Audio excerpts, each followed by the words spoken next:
long night. Excuse me. Oh, my computer's sleeping. Excuse me. BP does Thank you. not carry the weight. The New Jersey Public Meetings Law was enacted to ensure the right of the public to have advance notice of and to attend the meetings of public bodies at which any business affecting their interest is discovered or acted upon. In accordance with the provisions of this act, the Belvidere Board of Education has caused notice of this meeting to be published by having the date, time, and place thereof posted with the Star Ledger and Express Times and submitted to the town clerk of the town of Belvidere on March 26, 2025. This meeting will be live streamed at Belvidere. Don't do that. Will be live streamed at www.belvideresd.org. Flag salute. I pledge allegiance To the flag of the United States of America and to the republic for which it stands, one nation, under God, indivisible, with liberty and justice for all. The mission of the Belvidere School District is to celebrate our past and empower our future while focusing on the four cornerstones of our district: tradition, excellence, academics, and community. We strive to build confidence and promote collaboration. We encourage an equal partnership with our students and staff, as well as its community members. We empower everyone to develop the best version of themselves. The Belvidere School District is committed to shaping students into global citizens who take initiative for the success and contribute to the continued excellence of the district. Our students are leaders in the decision-making process of their education and will be prepared to excel in a 21st century society. Roll call. Mr. Blum? Mrs. Serbone? Here. Dr. Zuppeth? Here. Mrs. Duckworth? Mr. Scott? Here. Mrs. Steffen? Here. Mrs. Walton? Here. Mrs. Wenner? Mrs. White? Here. Mr. Ciccarelli? Here. Mrs. Gardella? Here. And Mrs. Robotham? Here. Okay, all yours. All right. All right, so we got, well, I should say Mr. Carabinus and I got our signals crossed a little bit about presentations tonight. It's top 10 versus scholar athlete. So we're actually winding up with the neither. But with that, that means that Madeline Durr gets the complete spotlight tonight on student recognition. So a couple of months ago, I think I had sent out to the board just a little blurb about that. I'm going to read it again, that Mrs. Kimball had sent out on behalf of Maddie. And then I'm going to have Maddie come up and she can tell us a little bit more about her Daughters of the American Revolution Good Citizen Award. So I'm incredibly proud to announce that our very own Madeline Durr has achieved an outstanding accomplishment. She was awarded first place in our local chapter for the Daughters of the American Revolution, DAR Good Citizens Award. And she didn't stop there. Maddie also took first place in the New Jersey State DAR Essay Contest. We are all very proud of Maddie. So Maddie, I'm going to have you come on up, and just for a second or two, just explain to the board about your essay and the award. We'd love to hear about it. So you can.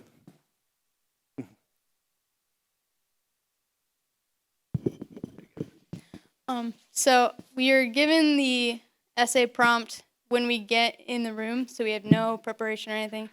And I sat down and I wrote the essay, not thinking anything of it. And then I won the region, I guess, and then moved on to the state and won that. And I went to a couple DAR celebration meeting things. I don't even know. They were all dressed really fancy. But and then I read my essay. My essay was about my dad. And the prompt of the essay was about citizenship. And I was like, my dad's a great citizen. And I just talked about that. And I won. So. Make this sound so easy. Yeah, so I got the chance to get to know Maddie a little bit more in Greece. Certainly, I would hate to. I use the term a lot, but she's just a super neat kid. We played a couple of games together. We won't say this out loud, but we actually let Maddie break curfew one night because we were playing the games a little too long. But Maddie's just a great representation of what Belvidere has to offer. She's one of, we always like to say, the best of the best. She's just a great kid. We're going to miss her next year. We're going to. I know where you're going. You want to tell everybody where you're going? Rutgers University for nursing. Excellent. So. Happy Nurses Week. Yeah. So we're very proud of your accomplishment, not just this award, but also who you are and how you represent Belvidere. You do a great job of that. You will certainly be missed, and we thank you for all you've done for the high school and the elementary school too. So it's not just the high school, but thank you.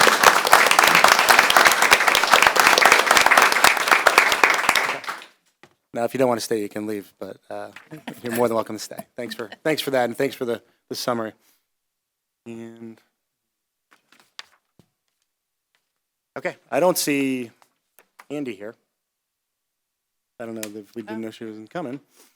So I guess that'll go right to my report. I'll just take over for you, Mrs. Duckworth. You since go you're for it. in a couple minutes late. I have a few things to mention before we get into the budget presentation. Actually, I have more than I realized as I was making a list today. I just want to start by mentioning Dr. McKinney approached me this afternoon, or actually more this morning. She was made aware of a TikTok challenge that deals with Chromebooks. So the parents this afternoon, we're going to get a communication, just a letter we put together, just explaining what this Chromebook challenge is, which is basically taking something, whether it's a paper clip or something like that, and sticking it into the power source of the Chromebook, which those of us that understand the concept of electricity understand why that could be a big issue. But it's obviously going on, moving along pretty quickly. In fact, we actually had a student who tried it today before we got the information and communication out. So parents are going to get that. So if you saw that, whether it comes in an email, you'll at least know what that's about. I did want to mention that I did finish my CSA evaluation part yesterday, so sometime tomorrow you'll all get an email from school boards that it's ready to go. I'll just run through the list real quick. I do want to mention last night Mr. Zetterstrom's concert. It was actually a lot of fun. I think it's the first time I knew the vast majority of the songs, which either makes me really old or extremely hip when it comes to music. But it was really a nice show. A couple of good solos that took place. I always find one or two kids that I think did a great job, and Jack Cheris, I thought, kind of ended the show and really kind of stole the show at the end. So congratulations to Jack. Not that I'm slighting anybody else, because I thought that a lot of people sang really, really well. Yesterday afternoon, myself, Mr. Kennedy, Ms. Prislak, and Ms. Wardell went to Warren Hills to visit their MD classroom for the life skills that we've been talking about. I was going to save this for continuing business, but I'll mention it now. And I do want to thank, first of all, Mr. Clymer and Ms. Rollin, who's the child study team director over there, for letting us come in, and they gave us a great tour. Got some great ideas. We're going to attempt to visit a couple of more schools too, but yesterday was really good to really visualize what that life skill classroom could look like and how they, Warren Hills constructed it too, to meet code and meet everything that has to get done. So that was really, really good. Nothing to report on 3rd Street. We seem to be just getting nothing from the state at this point, and Mayor Meyer had reached out to me asking if there's anything she could do, and I said, Kathy, I'm at a loss. I don't even know what to tell you anymore. I just want to add that we have now gotten a little bit of a response from one of the two people at the head of the department down there. So although the one that responded is not the one that's in charge of the application, hopefully that'll at least roll the ball a little bit faster for the other head to get back to us on what the holdup could possibly be. Okay. Just to mention graduations, I'd just like to mention a few times. We have the eighth grade promotion ceremony is 5:30 on the 12th in the auditorium, and high school graduation is 1 o'clock on the 13th on the athletic stadium. Last year, we went off on our own top 10 dinner, as our date didn't match up last year with the county. The county top 10 dinner has now gone by the wayside, but Belvidere will still continue its tradition of the top 10 dinner, and that is the 3rd of June. It'll be at Architects this year. Looking forward to that. Last year was a great program. I actually liked it a lot. It was more intimate, and we got a chance to really talk with the families more so than when we went in the bigger group. So looking forward to that. It is also Teachers Appreciation Week. I know you mentioned Nurse Day today. I have to say that I'm impressed with, first of all, thank the PTO today for providing lunch for the elementary school. They did an awesome job. And Dr. McKinney, Mr. Karabinas, and Ms. Black have been doing great things for the staff. So far, the 3 days, and with 2 more days planned, Dr. McKinney sent out a really cool little flyer on Friday just explaining everything. So I do want to mention that I think we have an outstanding staff here. Our teachers are, I just think they're tops. I really do, without saying a lot. Sometimes we get beat up for the things we do, but I really believe that every teacher that walks in this building cares about kids, and that's the most important thing I can say. And I think our kids are lucky with their interactions, and so thank you to the teachers and all that they do. Sometimes a week isn't enough to show our appreciation. The last thing I just want to mention was our trip to Europe. It was a overall successful trip. I have to say that seeing our students at ancient sites in Greece and trying different foods, and I'm always impressed when the kids try different things, was just great to see. A great time was had. I know Mrs. Cook will have a couple of students come either in June or July just to show some pictures and talk about the trip, but everything went off really, really well. And it was just a great time, and we had 40 kids, and it was also a good opportunity for me to get to really get to know some of the kids on a different level. So it was a great, great trip. And now I think we're ready for the big presentation, unless there's any questions. I don't know how to work a mic. With respect to the Greece trip, it's great that it went well. I'm super impressed that we were able to send 40 kids.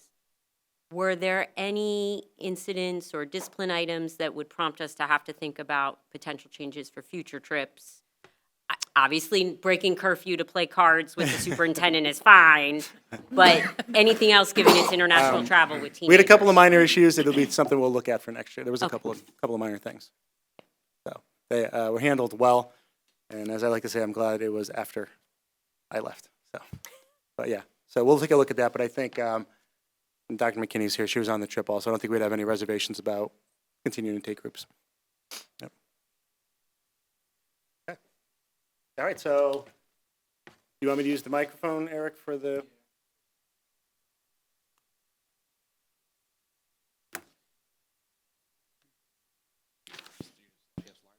Yeah. Go for it. Looks like it. Doc. Oh, all right. Okay. So this is my 12th and now last budget presentation. And I say that without a whole lot of sadness. We've there's something we do annually, and from year to year, some years we've had 125 people here, and tonight we only have about 10 or 12, which is, I don't know sometimes which is worse or better.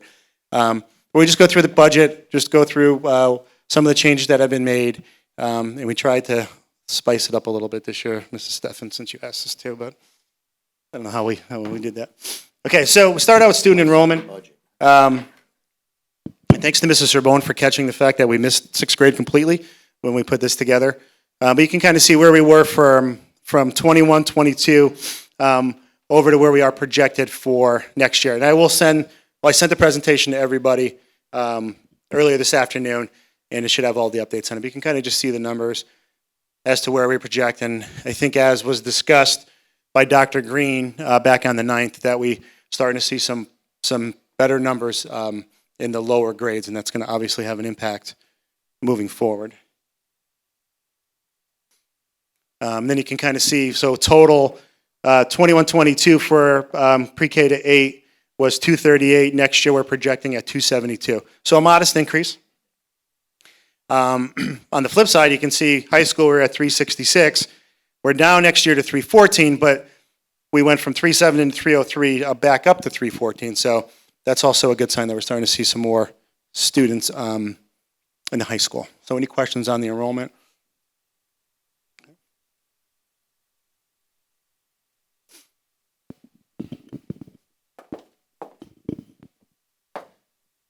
So this is an overview of the total budget. For 25-26, the total general fund is just a little over $12 million. It's an increase of $189,000 over last year's budget, which is a 1.6% increase. And the other piece of our budget is called the Special Revenue Fund. That's what's funded by the ESEA grants, the IDEA grants, and our preschool. And we have about $905,000 in our Special Revenue Fund. That's up 5.2% from the prior year. Our revenue sources basically drive our budget. Whatever revenue we have becomes the money that's available, and then we have to then take our expenses and make them match up. Whatever gap is in between would be our shortfall. But the revenue itself is made up of sending district tuition. That's the money from Hope, White, and Harmony for sending their kids here. Our tax levy is just slightly more than the tuition revenue at $4.3 million. We get just short of $2.9 million in state aid. because we have more than 40 estimated kids that would qualify for semi, we have to do semi-Medicaid revenue. We were supposed to get around 25,000, but we really are looking at only 3,000. We have some miscellaneous revenue, which is our interest. Each year, we try to carry money forward from one year's budget to the next. That's called budgeted fund balance. For 25-26, we're looking around at $200,000 moving from this year to the next year. We pull money down from our maintenance reserve to fund our maintenance projects. That's $350,000. And for this coming year, we've talked most every month about the JCP&L grant that we are hoping to have. That's a grant from JCP&L of about $600 and some thousand for an HVAC, well, it's for boiler upgrades and for lighting out in the stadium and some other outdoor lighting. At the time of the budget, we were waiting for the notice to proceed. So we budgeted for that project. 168,000 of it is coming from our capital reserve, from our local funds. The rest was as a grant. Right now, we're a bit up in the air with that. They've since tried to push us off to Elizabethtown Gas instead, but we are aggressively trying to hold them to their word to continue with the grant so that we can get that completed in the 25-26 budget. So this is just a little more detail about those, if I didn't say it already. So for tax levy, it's a 2% increase. That's $85,000 increase in our tax levy. State aid went up $163,000 this year to the $2.8 million. Our tuition revenue, overall, it's actually a decrease of $261,000 from this current year to the budget year. That's due to 7 less high school students being projected versus the prior year. We are increasing our tuition from $19,200 up to $19,600 per student. The biggest reason for that increase is this capital reserve withdrawal for the grant project. So that plays a big part. So we're hoping that's going to come through for us. Otherwise, the tuition is decreasing by a little over $200,000 because of tuition adjustments. Every 2 years, we true up our tuition from the actual amount to what was charged, so that we're always charging exactly what the costs were. And some years that brings more money in, and some years that sends more money out. And this particular year, it sent more money out. The resource program is increasing $46,000. We have one additional self-contained student than the prior year for our MD program, which gave us an increase of $30,000. The maintenance reserve withdrawal increased $125,000 up to the $350,000 that we just talked about. The budgeted fund balance decreased. We usually like to do $300,000 pushed from one budget year to the next, but we've had additional special education costs that just haven't allowed us to have the extra at the end of the year that we would have liked to. So we had to decrease that down to $200,000. And then the last bullet just talks again about the grant that we're waiting on the outcome from. Okay, and just some of our changes from last year to this year, or this upcoming year. We will be adding a second first grade teacher, as we have just the numbers. We have 2 kindergartners right now, so that you'll start to see that as we move forward. Probably next year will be third and moving forward. We are increasing our woodshop teacher to 100% between the high school and the middle school. And we're ending our sharing with Harmony for the 40% art teacher. We are looking to increase our high school electives next year. I know Mr. Carabinus has been working, and Dr. McKinney have been working with the staff to get those electives up and running. We've talked extensively about the breaking up of the child study team cluster between the 4 cluster groups, and now it'll just be Belvidere and Harmony only. So we will eliminate the CST director position and put in a stipend for a child study team supervisor. It also includes the estimated salary increases, 9.5% of benefit increases, which is actually a relatively low number. We will be reducing 1 special ed teacher and 1 high school / middle school English teacher. And we will have elementary program and 3 levels of multiple disabilities classroom for next year. Okay.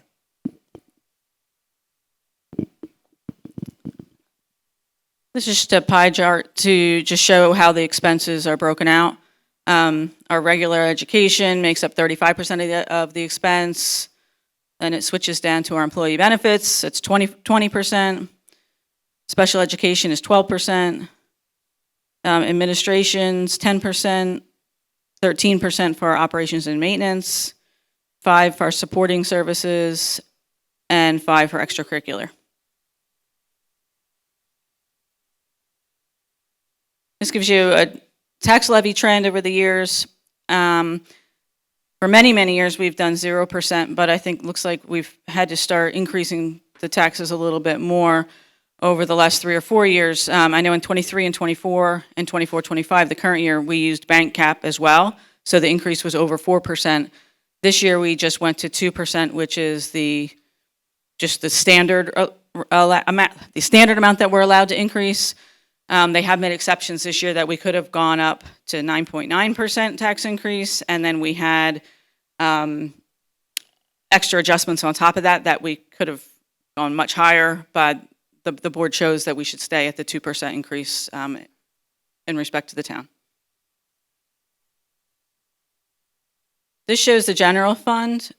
At the beginning, I said it's just a little bit over 12 million, and this just shows you that over the last decade, we had we're working with basically the same amount of money over all these years, even with the cost increases and the salary increases and the benefit increases that have happened. If you go back to 15-16, if you highlight over that, it'll show you that was 12,156,000 versus the current year's 12,038,000. So it's actually a lower budget that we work from in 25-26 than we did back in 15-16. And we just want to say thank you for your support, and the board thanks you as well. Any questions? The art program that was going to 40, we're making that 100% too, or? No, so in order to have Mr. Lutz here, 100%, and then the 40%. Harmon. Okay.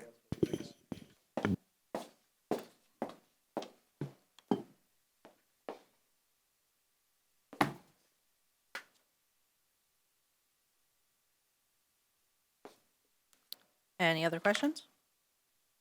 So could you just clarify then, if we're ending, is there a negative impact on our art education program? No, we have Mr. Lutz will be taking, working a little bit closer with Ms. Noel to make it a little more complicated. Okay, so our students will still continue to have the same level. And where you said the 5% of the budget is for extracurricular, I assume that includes athletics and clubs, anything. Mm-hmm.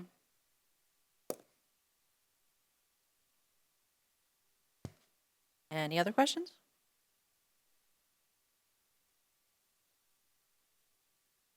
No? All right, before we look to go into exec, I have something that I just want to read. Because it's Teacher Appreciation Week. So on behalf of myself and the Board of Education, we would like to say thank you to all our teachers and support staff for all they do for our students and community. We appreciate their dedication and unwavering commitment to our students at Belvidere. Many do so much with limited resources and go above and beyond to provide for our students. At Belvidere, our teachers strive every day to create a warm, caring, supportive, and accepting environment for our students to grow and learn in. It does not go unnoticed. The staff continues to support our students and community through projects and activities. Never underestimate the difference you make or the lives you have and will continue to touch. Thank you for your dedication and hard work. We appreciate and support you more than you may know. So thank you to all. Everybody say thank you to a teacher in the next coming days, please. Teachers. Okay, now can I have a motion to go into executive session for personnel and HIB? Motion. Second. All in favor? Aye. Any noes? Any abstentions? Okay. Any discussion held by the board which need not remain confidential will be made public as soon as practicable. Minutes of the executive session will not be disclosed until the need for confidentiality no longer exists. The board will reconvene in public session at the conclusion of the closed session in approximately 20 minutes? 20 minutes. Okay. I'm sorry, I forgot to ask if there's correspondence, but I've been told there was not. So sorry, I missed that. We are on to our first part of public participation. This public participation will be on agenda items only. We will have a second one after we're done with the agenda. So do I have any public participation on agenda items for tonight? No? Okay. So can I have a motion on agenda items 1 through 20? And there are additions on your sheet tonight 20B. 20B. to 20B. Motion. Second. All right. Any questions on 1 through 20B?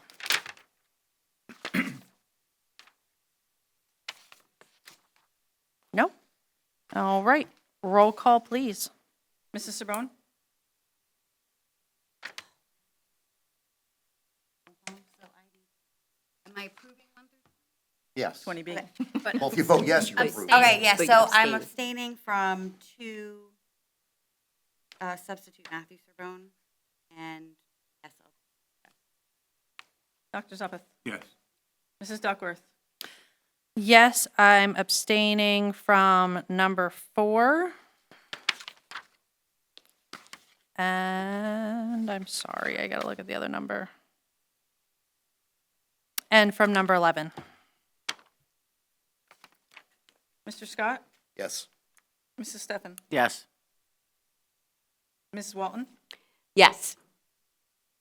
Mrs. Wenner? Yes. Ms. White? Yes. Mr. Chicarelli? Yes. Mrs. Gardella? Yes. Mrs. Robotham? Yes. Okay. On to agenda items 21 through 28 with the additions, but we're going to table number 21. Can I have a motion for 21 through 28? Motion. 22. Oh, just motion without that since we're tabling it? Okay. So we're going to go, I'm making sure there's nothing else on, yep. 22 to 28. Motion. Second. All in favor? Aye. Any abstentions? Any noes? Okay. So now we will go on to business items 29 through 40 with no additions. Can I have a motion for 29 through 40? Motion. Second. Any questions? No? All in favor? Aye. Any noes? Any abstentions? No? Okay.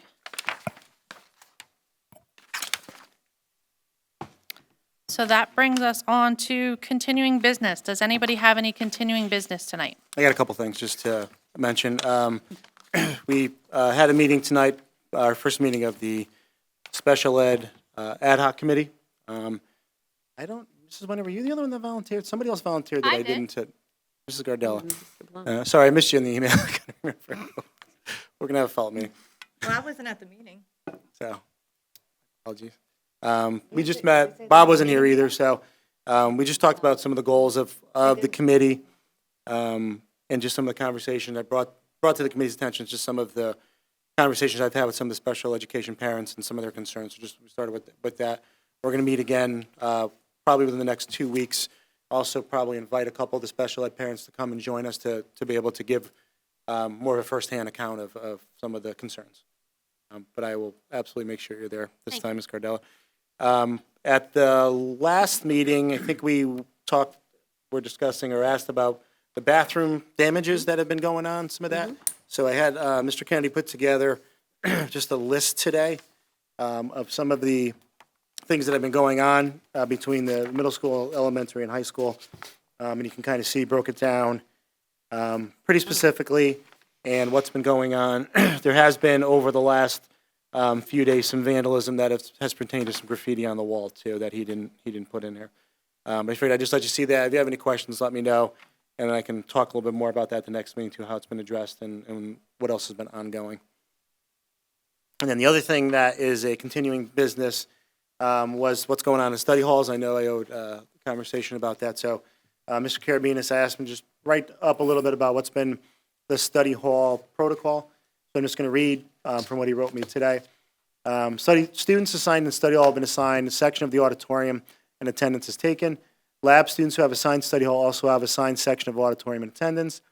In the event that we do not have a coverage for a teacher, these classes are also given an assigned section of the auditorium. The assigned sections facilitates attendance each day. Once attendance is taken, if a student has a pass to go to another class, they are able to leave and go to the class. I asked if there was food was allowed. The answer was yes. Talking, yes. Phones, yes. So I tried to cover as much as I could. If you have specific questions, let me know, and I'll get answers to those.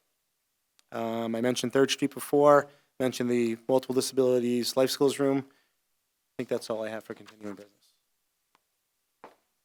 Any other continuing business? Where are we with the cell phone? Is it kind of per class, or do we have like every?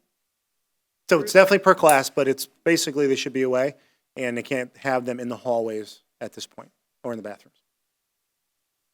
And that's been pretty heavily enforced. Are we reevaluating kind of what our current policy is with cell phones to determine how effective it is, and if we need to adjust that policy, given that it's a new policy put into place this year? Yeah, we'll evaluate all that over the summer. Okay. I thought the state was coming up with, was discussing coming up with a cell phone. I'll see it when I believe it. Okay. I'll believe it when I see it, rather. Sorry. Well, I did see some discussion on it. There's a lot of discussion. I think there's also a lot of hesitancy on the state's part to put in a one-size-fits-all, all about that. Are we adjusting the handbook, and will there be some of those adjustments brought to the board as an FYI Yes. Okay. Yeah, that'll happen over the for the summer new also. year? Yep. So for the bathroom? Oh, I saw that. Yeah, I mean, since we have elementary school ways in particular, are we addressing any of these from a disciplinary action, and We are. where We're trying. they We going track to- them down with the cameras if the best we can. Mr. Carabinus has been talking, working with the kids. Okay, and so if the elementary school bathroom near the gym is closed and the bathroom, like, where are these middle schools going to the bathroom? Like, I'll ask that question and get an answer. thank you. I'm pretty sure we've talked about that a few times too.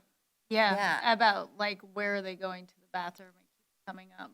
Yeah, I mean, it's, clear the gym one isn't permanently closed, is Yeah, School it's one? definitely open today. I wanna walk by. closed, like how? Can we do like people outside the bathroom? Like we have. We tried that a couple years ago and it wasn't well received. Well, I guess the question is like legally with the occupancy of the school, how many bathrooms do you need to have open? That I don't know off the top of my head. Yeah, so we should make sure that we're meeting that requirement. And then I guess my other question around that is, since the middle school kids are in the high school, and if they're traveling to the elementary school, I know it was considered one building, but what is the risk there? They're not really in the same building as their classes, Mhm. restrooms. They're clearly not going to be able to go in between classes, so look into that a little bit. All great questions. Any other continuing business? No?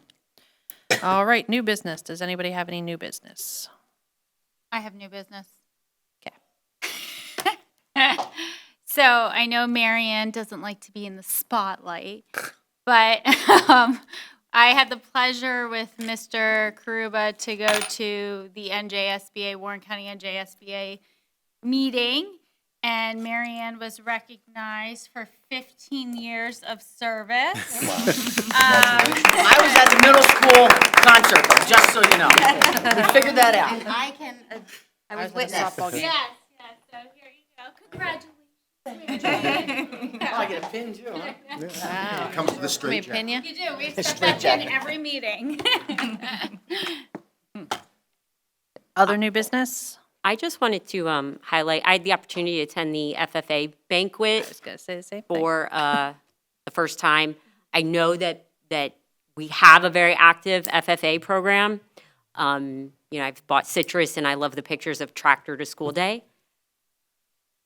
It was extremely impressive to hear not just what the kids do in this community. I know today they were helping refurbish Butler Park, but the level of success they have in competing at the state level. And for a small school, granted, we are the farm county, but the diversity among the students who participate, they're not all farm kids. As a community member, forget about board, I was extremely impressed and proud of those students and Mr. Duckworth's accomplishments. And, I thought they deserved a nice recognition for their achievements at a state and national level. And I did also want to add, I know you brought up Butler Park, but there has been a lot of talk around town about the wonderful job that the kids are doing with Butler Park, and we look forward to the finished pictures. But I want to let you know, I had a couple of people reach out and say that the kids were doing such a wonderful job with the planting, and that they recognized it. That's in Washington along the Musconetcong? No, Butler here in Park, right Belvidere. on Water Street. Oh, It's a residential. Oh, that's called Butler Park. Okay, Yeah. I did not Yeah. know that. I know Yeah. there's one in Washington. I'm like, Yep. okay, we're helping Washington kids. No, Yep. Now I know. it's relatively new, a couple of years maybe. Yeah. It's a house lot. Yeah, it's a house lot. I know where it is, yeah, now that you mention it. But the pictures that were posted today on Instagram were really nice, but in person it looks much better. Yeah, they did trees and shrubs and everything else. They're going to, since our student representative isn't here, I know they're doing Miravi tomorrow, Friday, something. One day this week, they're going there and planting flowers and stuff, and the residents, some of them will come out and help them too and talk to them, and they feed them. So they love our kids there. I can't tell you how many people from there have told me how great it is to have them there. And then they're going to Rally Point in Lopat next week or the week after. 15th. Yeah, the 15th. So they were there last year. I heard from people in Lopat what a great job our kids did and how hard they worked shoveling mulch for hours. So they will be doing the same thing there this year, and that's usually FFA and Leo's Club, and I don't know, the couple organizations get together, and those teachers work together to get those kids to and from, and it's pretty fabulous what they do. So our kids are well known for many places, and I was going to say the FFA banquet too is extremely well. I mean, people say, oh, we're a hick town. Come out and listen to those kids give their speeches. Amazing, like the jobs that they do. And I know they now will have banners, much like we do in our gymnasium. Mr. Duckworth was able to get them. They were presented at the meeting the other night, and they will be hanging, I believe, down by the ag department.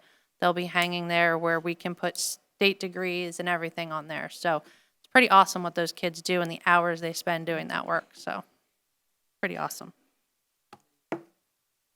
They're delicious. Any other new business? I have two things. Just, I remembered what I wanted to say when Mr. Krupa talked about the life skills room. So if we have individuals or agencies that would want to donate funds to that, who would be the contact person? Because some of them need letters of request for grant or donation. So who is, They can send it to me. Myself or Mr. Kennedy. okay. We'll be heading it up. All right, cool. And then, just to piggyback on a side conversation before, not only the AP students that are doing their exams this week and next, because then their schedules will open up a little bit, but maybe another productive way for the kids that are in study hall that aren't there for a lab or something, maybe we could have them do something slightly a bit more productive if they don't have schoolwork to do, especially at the end of the year. Maybe go help out with the littles. Any helping hands down there, especially, we have the future educators, but there's other kids in the building that are interested in tiny humans too. So then it would be a more productive way. Utilize them, and I'm sure it could be worked in as hours. Suggestion. Any other new business?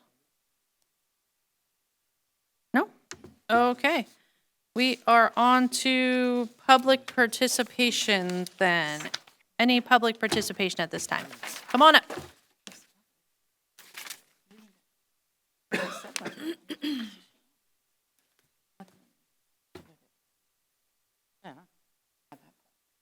just want to preface this by saying that today was the first day that I heard that student athletes awards and the top 10 were going to be recognized by the board.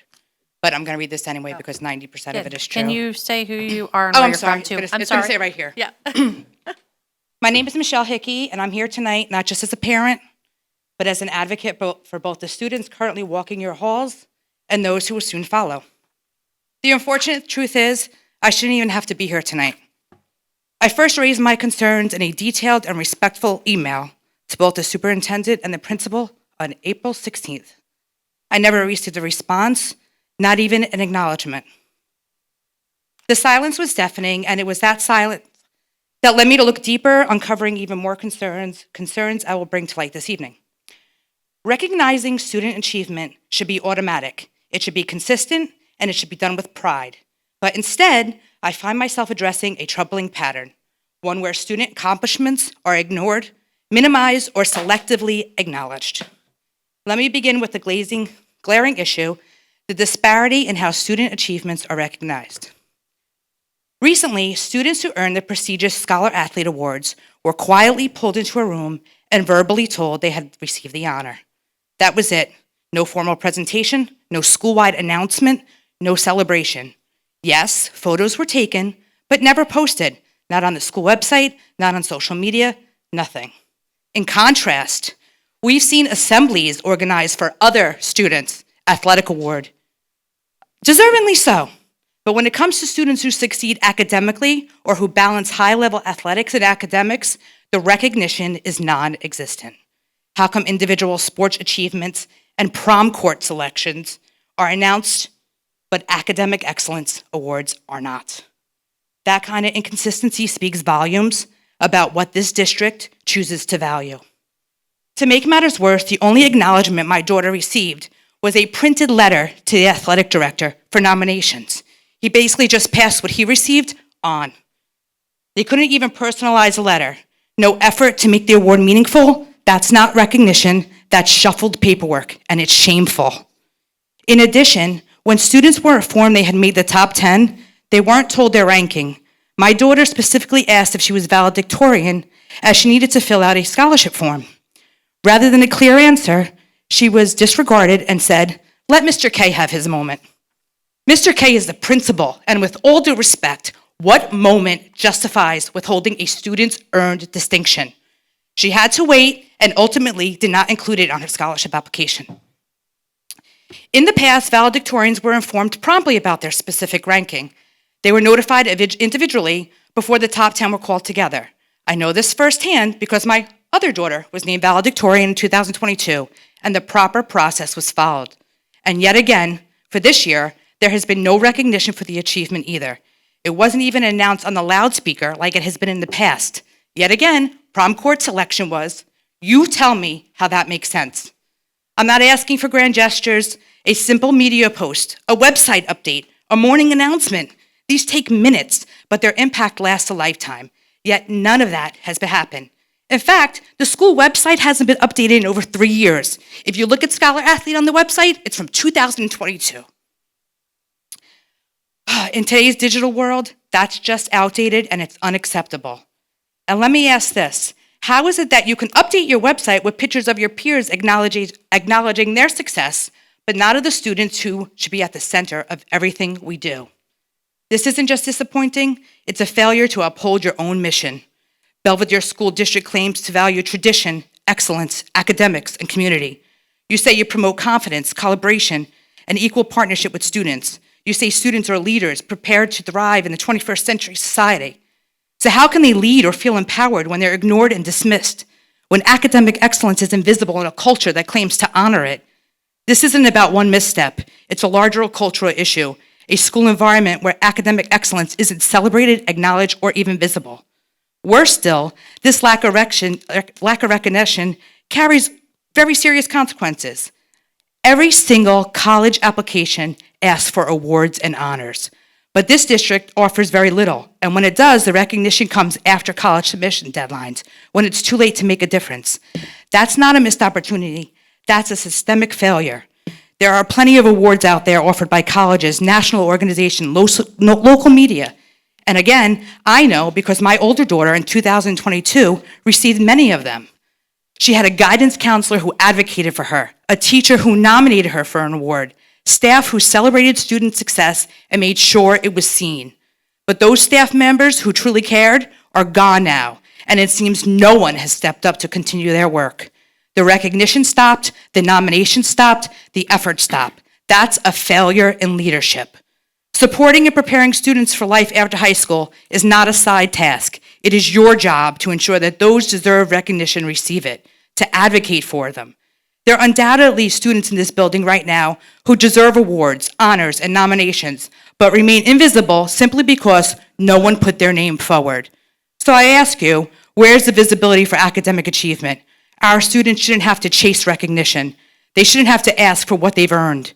In conclusion, the absence of acknowledgement, broken traditions, lack of transparency, and administrative silence all form a pattern that I challenge firmly and ask the board to take real action to stop this trend and commit to change by 1, creating a transparent, timely system for recognizing academic achievement, including valedictorian, salutatorian, top 10 honors, and scholar athlete awards.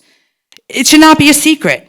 I'm a proud parent, but their own peers should know. They shouldn't have to stop them in the bathroom and say, were you top 10? Or what number were you? That's ridiculous. Number 2, establish a recognition program that celebrates student excellence meaningfully and publicly, not just in sports or popularity-based events, but across all areas of achievement.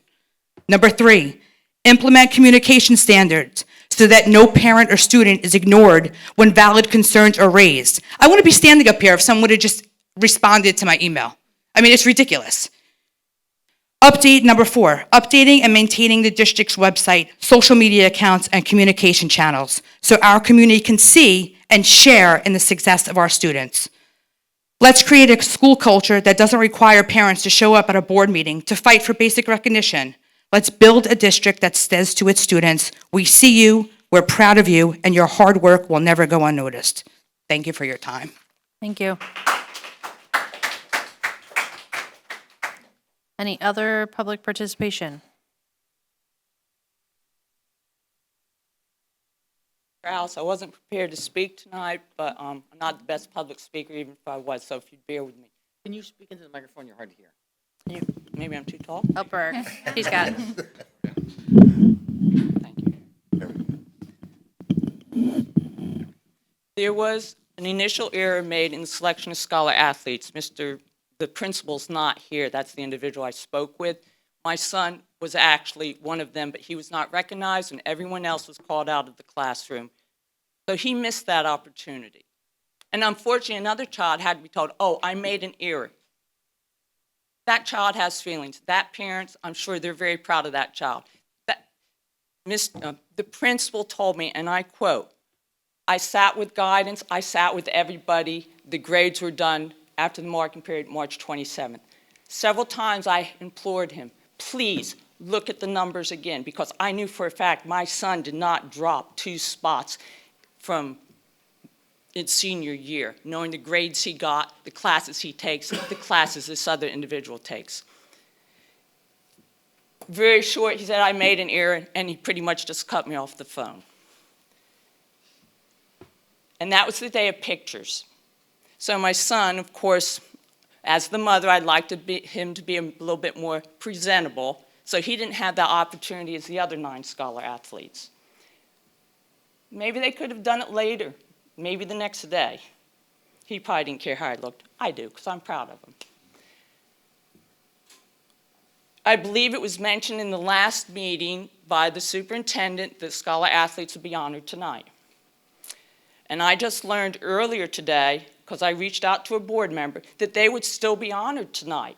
And if they were still to be honored tonight, why wasn't my son or me as a parent notified, please come to the meeting, your child will be honored tonight? That did not happen. I don't understand why there's that miscommunication. The day the pictures were, the principal told my son, there's important information and dates, I'll get it to you and your family. 3 weeks later, James, get with the principal. Well, I guess they kept crossing paths. James, email him then, because this is 3 weeks later. I don't know what I don't know. I don't know, because I know, one, the Skylands had their, whatever the Skylands had, celebration. So I don't know when his would be. And as a parent, I don't want that to be missed. I see the work he does. James emailed him then. A week later, no reply. So mom steps in. He did reply to me, 10:15 architect's pictures. When I have the itinerary, I'll let you know. I have no confidence that he'll let me know. Are parents invited? I don't know. We'll have to take off work if it is. I can't know the day before and miss work. My husband can't. James, please follow up with the principal again. He did. He sent another email. No reply. That's unacceptable. The communication, I understand, I was told, I came in a little late, that there was miscommunication. I understand that, but for this week, the superintendent's still being said that it's on the agenda for student athletes tonight, and we weren't informed. That's unacceptable. And I totally support what Mrs. Hickey said, and she spoke very well. And I hope this gets corrected, and I hope that the principal does inform my son, answers his email, and lets us know what's going on, because I'm very unhappy about it. And to overlook number one, you know, he went down, I won't say the number, but my son was higher than that person. He did the right thing by correcting it. How's that missed? And he seemed reluctant to me to even look. Thank you. Thank you. Any other public participation?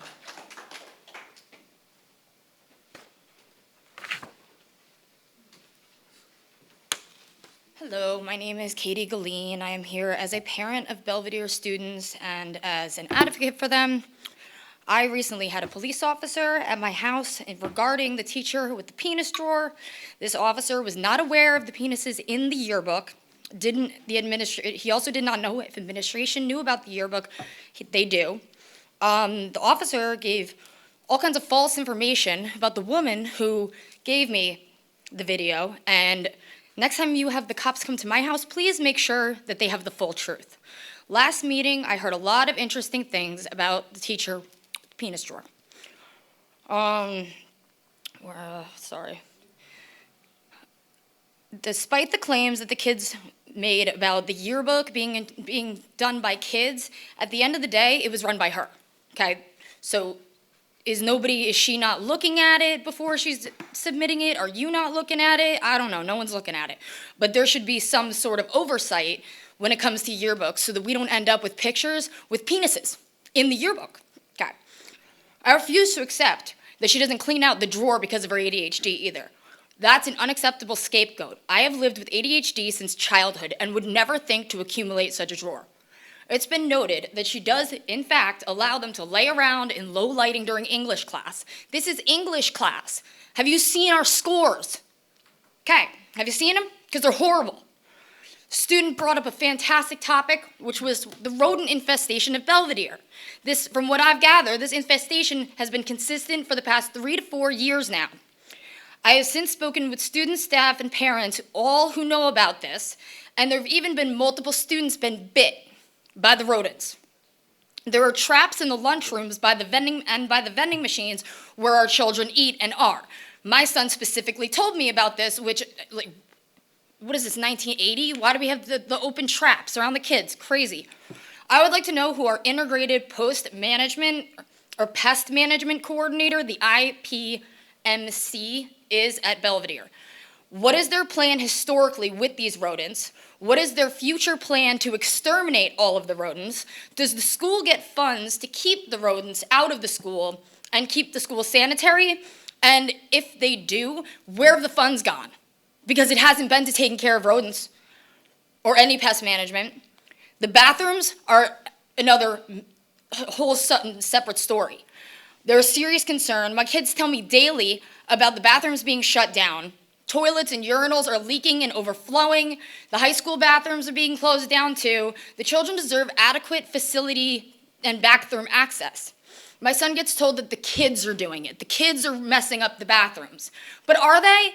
Because if it's overflowing on a regular basis every single week, that says plumbing issues to me. When was the last time that the bathrooms of the school have been investigated with the plumbing? When was the plumbing last replaced? When was any of this, has any of this happened? Because I really don't believe that it's just kids destroying these toilets. The elementary school females bathroom, I know firsthand, they're out of the 3 stalls, 2 of the doors don't lock. I went in there, I have a video of it. One of the, you lock it, it just pushes right open so anyone can walk in. The other one, you have to grab it from the top and the bottom and push it open to get it open. What about our special education students? What if they get stuck in the bathroom? No one obviously cares about that. And that's a safety concern for me. And speaking of our special education students, I would like to know what's going on with their investigation. I have seen parents every single meeting since the situation with that aide and that boy. Every single meeting, we've had at least one parent here asking, I want it investigated. What's the information? What's the this and that? Is there an investigation, or is this just something that us parents are really concerned about and asking you guys about and just getting ignored by you? Because I haven't heard any of you guys come out and say, yes, there's being an investigation. Yes, we're looking into this. Yes, we care about the safety of your children. We hear nothing. And I think that's disgusting. The same thing with the little girl who was supposed to have the elementary, the playground set up. She was supposed to have a turf put down. That just never got done. It was supposed to be done over a year ago. Hasn't been done. Little girl doesn't have access to the playground. It's despicable. It is absolutely despicable. And for a superintendent who makes so much money and a BA who makes the highest paid in the county, you should be ashamed of yourselves. Ashamed of yourself. That's what you should be. Because if you used even remotely a small amount of that money, you could get rid of the rodents. You could fix the schools. You could help with the playgrounds, for Christ's sake. You get funded by the school, by the state to do it, yet it's not done. It's always a story. It's always this and that and third. We're getting real sick and tired of it. And I know that you guys don't care, but I'm hoping some of you do. I'm really hoping that some of you do care and are going to step up and are going to have questions about this, because the school's falling by the wayside. It's a mess. Our grades are in the toilet. We got friggin' teachers that are letting the kids lay down in class instead of having English. We got rodents. Like, it's just horrible. So you guys need to step it up. Apparently this school used to be a really good school at one time in the past. And people love to talk about how amazing Belvidere was in its heyday. Well, it's seen its day. It's seen its day. And since it's a mess. So I hope that you guys clean it up and get some answers to us parents instead of sitting there and not giving answers to anybody. Thank you. Thank you. Any other public participation?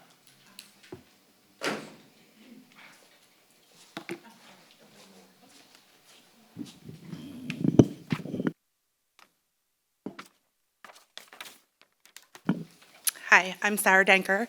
I was going to go off of this, but I will just talk, so I'm sorry if I stutter or if I'm nervous. But I'm here because a couple of reasons. One, I was really nervous to talk and say what was going on because you get ostracized for talking, your children get ostracized for talking, but I decided I was going to speak up because of my morals and my ethics of a lot of things that are going on that are wrong, and then hearing that people are talking about me and spreading mistruths about me because they're trying to deflect off of a more serious issue. I did not get fired because of a student, my son's girlfriend. I was asked, because it was a conflict of interest, to go work in the elementary. I said absolutely not. Then when my son's girlfriend wrote an email explaining how everything really happened, they asked me to work back at the high school. So I don't like how we try to deflect off of a situation that I did bring to your attention at the end of last year. And I hate to say that everybody's like, this is an old story. It's not an old story because nothing was done about it. So I took pictures of this teacher's desk. I wasn't searching in her desk like some people would like to say. I would never go through somebody's desk. A freshman student brought it to my attention. The whole class told me it was true. The student went around me, said, did you know about this teacher's drawer of penises? Went around me, opened the drawer, and showed me. Then told me that students make penises for her, cut out penises, pictures of penises, clay models, foil models of penises, And she keeps them, and she shows all of her classes, which some of them are elementary students. And they said it happens in all her classes, she finds it funny. So I took a picture, and yes, my daughter was in the class and took a video because she was in the class when this happened. And we were beside ourselves because this should not be happening. This is not appropriate for a teacher to be doing with students. And the students in her class think it's okay because the school does not step up and tell them that this is not okay behavior between a student and a teacher. And I just have to say that, like, I, was scared to bring it to anybody's attention. I talked to another teacher that I'm friends with, and they told me to say something. So I did. I brought it to your attention, and then I was subbing again in her classroom, and I found out nothing was done. And this was the beginning of this school year. And then an elementary student came up to me and asked me if I knew about the drawer. And I pretended I didn't because I didn't want to, talk about it. And they said, but you know what? She had to get rid of it because somebody tattled on her. That is what she's telling her students, because she thinks this is okay. And it's not a coincidence that she is on the yearbook and when the penises are going in the yearbook too. And it's a back of a student's head. She's not taking a picture of the face of the student, so she's taking the picture of the wall, of the board with the penises, because she finds it funny. It's like a perversion she has with penises. I don't know, there's a time and place where you make penis pictures and you can laugh about it, kids laugh about it, yes. But between a teacher... One second, I know you haven't said the name of anybody. Okay, not to say names. You just have to be careful. Some of the things you're saying could be subject to defamation. Okay. You just use the word pervert. Okay, but... So I appreciate you haven't named anyone, but I'm just cautioning you to be careful. Okay, but then how do you say it when you're trying to say, you're trying to, divert from it? I feel like trying to... I have proof of it. I took pictures of it. I don't know what else to say. My kids are in this school. I do not want to be ostracized because I'm bringing attention to this. I expect better for my kids in the school. I expect better teaching. I expect better learning. Since 2013, I think I read it was the school's academic performance was 20.8. And ever since 2013 to now, it's 9.5. That's how low we are. We are 555 on the academic level compared out of 613 schools in New Jersey. I don't understand. Our school is so small. Why do we not have better programs? Why do we not have programs in place for students that are struggling? Why do we not have better programs in place for kids that excel? My children excel. There's no programs for them. They don't even get recognized for excelling. My daughter tells me, Mom, I don't get recognized for any of my achievements, whether she excels at sports or she excels academically. She says, I'm ignored because, Mom, she literally thinks the school hates her. I said, no, they don't hate you. They hate me because I speak up, because I say what's going on. And I should be able to. I shouldn't get ignored by you. I shouldn't get ignored by the principal when I write emails. I have the email I sent you of everything that's going on in the school, and all you wrote back to me was, I received your email, and I understand your concern. Please address your comments to the board and not to... Okay. And I don't understand when, administration is getting paid the amount of money that they're getting paid for, but they cannot return emails and phone calls because they think you're a nuisance parent if you're complaining. I have the right to complain, and I have the right to want better for my children. I want them to have a better program. I want them to have a better school. The school is failing these children. When I sub in here, children tell me this is what do they call it? They call it Maddie? A flyby school. Because they know that they don't have to try, that they can just do whatever they want and they just get pushed through and they will graduate. And it's when you have teachers that are, having drawers of penises and the low lights, I would sub it in the class, I would turn the lights on because I couldn't see, and students would walk in and be like, oh my God, turn the lights out. Well, and then I hear, they have ADHD or whatever. That is, low lights is not for ADHD. That's for kids that are autistic or mentally challenged. ADHD, you get those desks that you stand up at and they have that bar and you move the bar like that because they have them in White Township for some of the children. If that was the case, that these students needed it to learn and to, because they have ADHD, then how come when they're going to other teachers' classes, they don't have to have the low lights and they don't have to lay around on the ground that they do in this teacher's classroom to learn?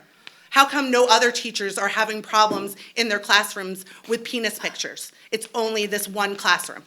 There's a problem, and it needs to be investigated. It needs to not be thrown under the rug and acted like there's no problem. And also with, I want to talk a little bit about the Athlete Scholar Award. I think that with the Athlete Scholar Award, I think that, it's being given to students that, or it should be given to students that are academically excelling, but also excelling with sports as well. It's been given to some students that are only on varsity because they're a senior and only because they, like I said, they're on varsity. And somebody brought it up to the principal, and he said that, because I think what is it called? The handbook says you have to play 50% of the games in varsity, and a parent brought it up to him, and he said, ignore that.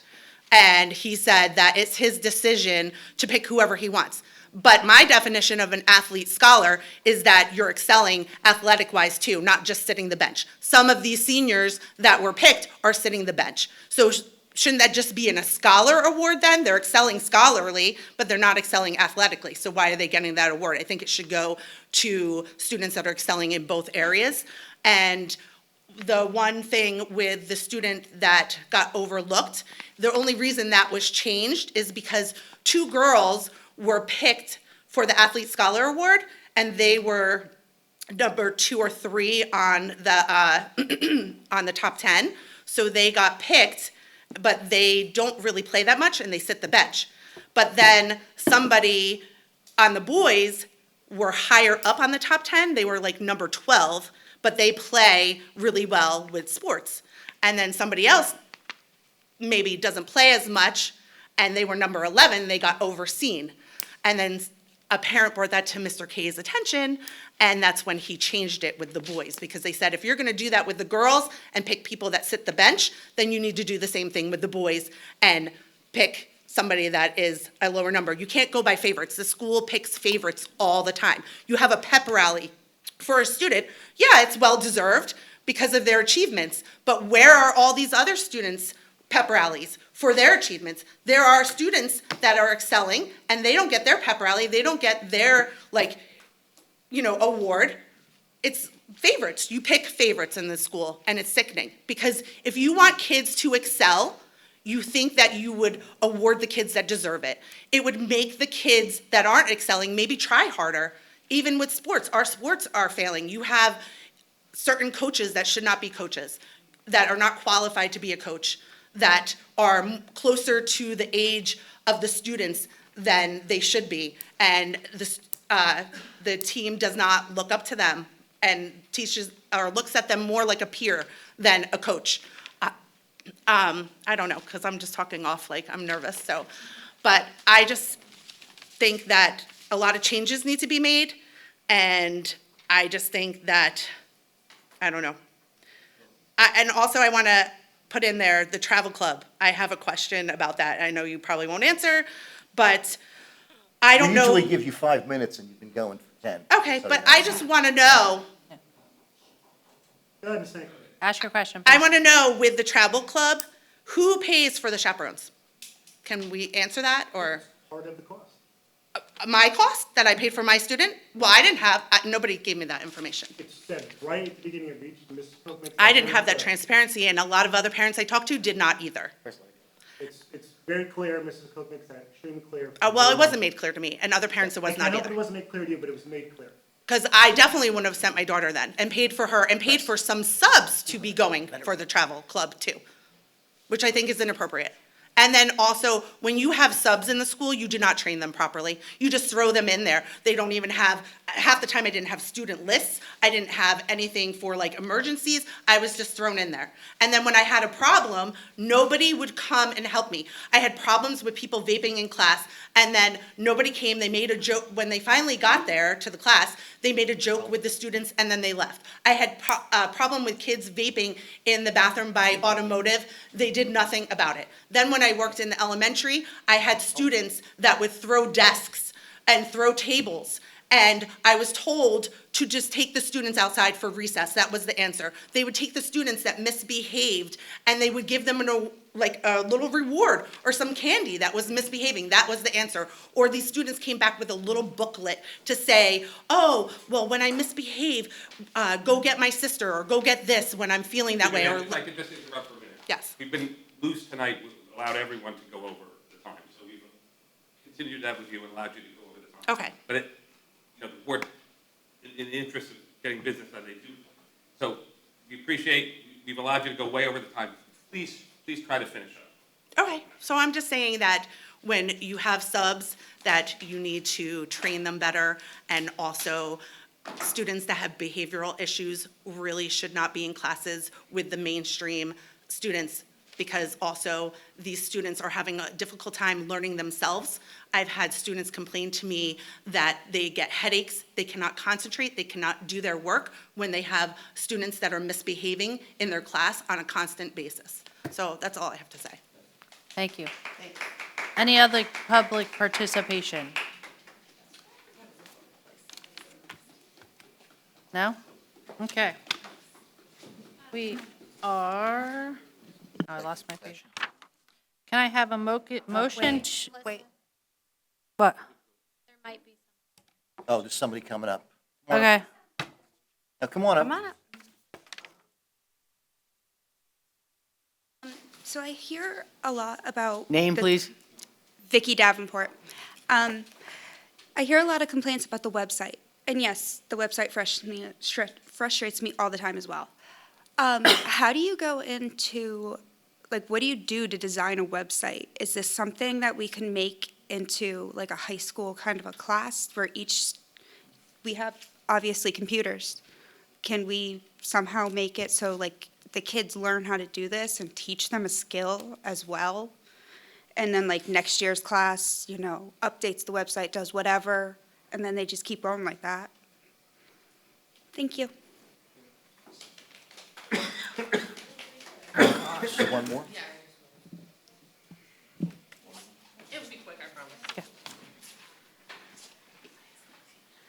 Hi, my name's Kimberly Wilson. I have a student here. I just had a small suggestion. I've been talking with the child study team about children that need, my son gets along with older children, and one of his things is he likes to go spend time.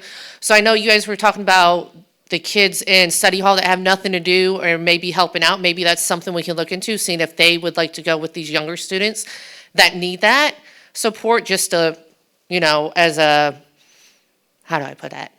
As what they can do during their study hall, instead of if they're done with their academic works, go help these students that need to sit there, help them. Because my son likes to sit there and learn stuff, and he learns it from the older students, so that might be something we could look into for the children that gain from that, to have the older kids go with them. Thank you. Thank you. All right, this ends public participation, and I lost my paper. What are we going in? Executive session. What does it say? I need a motion to go into executive session to discuss the superintendent search. Can I have a motion? Motion. Second. All in favor? Aye. Any noes? Any abstentions? Okay, any discussion held by the board which need not remain confidential will be made public as soon as practicable. Minutes of the executive session will not be disclosed until the need for confidentiality no longer exists. The board will reconvene in public session at the conclusion of the closed session in approximately an hour or more, but there will not be any action taken when we come back. Okay. Have a good night, everybody.